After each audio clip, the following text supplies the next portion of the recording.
제가 아쉽게 생각하는 것은 제가 이제 정부 수립되기 전에 이승만 대통령이 이제 귀국을 하셔서 도남장선 2화장 그죠? 그러다 이제 경무대 들어가셨는데 도남장에 귀국하신 직후에 고화 송진우 선생이 선친을 이제 데리고 어딜 가자 그래서 어딜 가십니까? 따라와라. 그래서 갔더니 이승만 박사한테 가서 내가 굉장히 좋은 젊은이를 하나 추천하라고 데리고 왔다.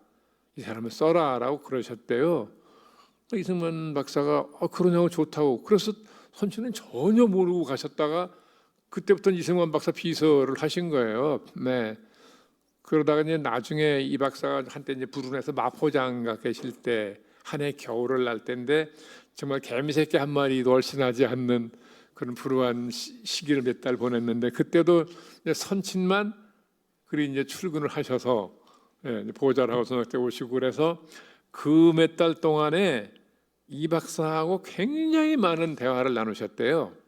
이 박사가 또 한문의 조예가 깊은 분이라서 선친이 한문 공부를 많이 하신 분이니까 이제 밤사이 한문으로 한시를 지어 놓으시고 아침에 가면 자네 이것 좀 봐주게 해서 보면 이제 한시를 써서 이걸 봐달라고 그걸 이제 고쳐드리고만 이제 그런 이제 일도 있었다 그러시는데 그래서 그때 두 분이 굉장히 말씀을 많이 했다고 그러죠. 근데 이제 대통령이 되시고 나서 이 경무대에 들어가셨는데 제가 집에 원남동에 살았습니다. 뭐 그렇게 멀지 않죠. 근데 이 대통령께서 자네가 멀리 있으니까 불편하다. 둘아 살아라 그래가지고 그 경무대 안에 낡은 건물이 하나 있었는데 그걸 밤새워 수리를 해가지고 그 이사를 들어갔어요.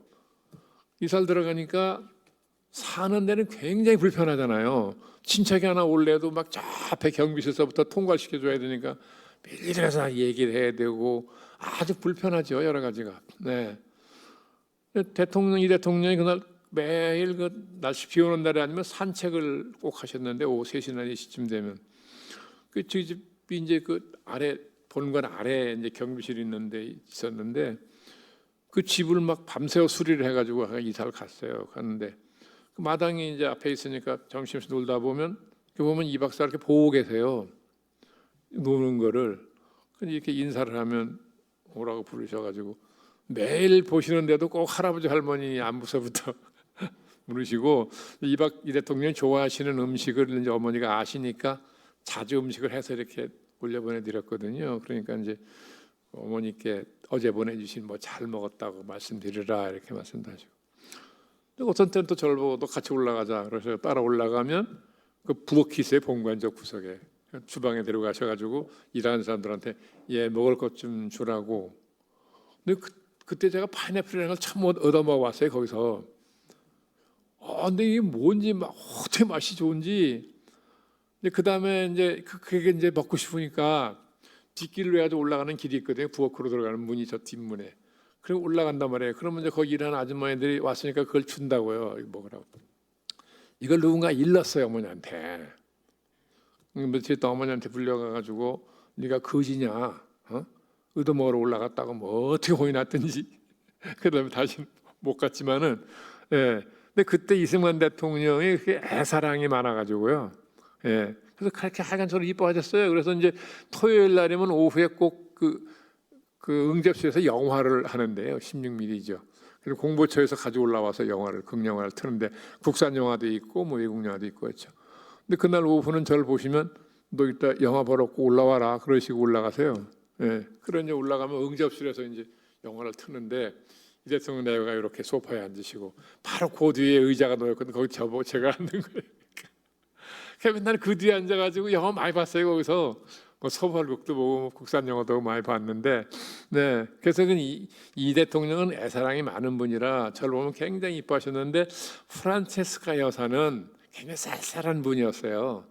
그래서 본인이 아기가 없는데 남의 애를 이렇게 이뻐하시니까 별로 좋지 않았겠죠. 그래서 프란체스카 여사는 어쨌든 저를 대하는 태도가 쌀쌀하다는 걸 어려서 느꼈는데 이 대통령은 굉장히 하여간 저를 많이 이뻐하셨거든요. 근데 그러다가 어머니께서 이제 아버지께 경무대에서 1년을 살았는데 도저히 여기서 못 살겠다, 불편해서. 친척이 하나 올래도 저 경비실에 미리 연락해서 통과시켜줘야 되고 뭐 아주 불편한 게 말도 못해요. 그러고 뭐 그 안에서 무슨 엄청난 호사나 누리는 것처럼 뭐 모략도 많고 그러니까, 그래서 이제 대통령한테 선친이 이제 도저히 여기서 못 살겠다고 말씀드렸대요.